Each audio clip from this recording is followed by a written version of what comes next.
7ই October Gorkha Janmukti মোর্চার সভায় অনুমতি নয়, রাজনৈতিক সভায় অনুমতি দিচ্ছে না দার্জিলিং পুলিশ এবং কলকাতা হাইকোর্টের দ্বারস্থ গোর্খা জনমুক্তির মোর্চার সদস্য।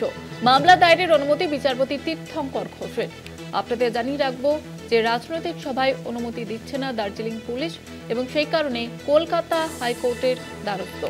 7ই অক্টোবর গোর্খা জনমুক্তি মোর্চার সভায় অনুমতি নয়, রাজনৈতিক সভায় অনুমতি দিচ্ছে না দার্জিলিং পুলিশ। কলকাতা হাইকোর্টের দ্বারস্থ গোর্খা জনমুক্তি মোর্চার সদস্য। মামলা দায়েরের অনুমতি বিচারপতি তীর্থঙ্কর ঘোষের।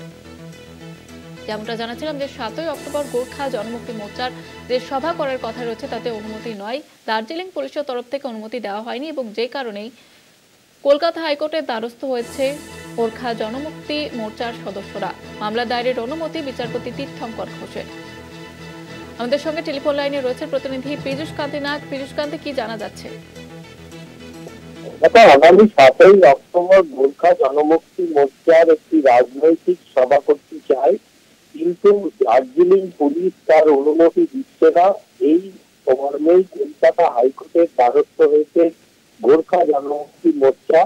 তাদের আইনজীবী আজ সকালেই বিচারপতি তীর্থঙ্কর ঘোষের দৃষ্টি আকর্ষণ করে এ বিষয়ে মামলা দায়েরের অনুমতি চান। বিচারপতি তীর্থঙ্কর ঘোষ মামলা দায়েরের অনুমতি দিয়েছেন। আগামী বুধবার এই মামলার শুনানির সম্ভাবনা রয়েছে। ধন্যবাদ জানাবো পীযূষ কান্তি।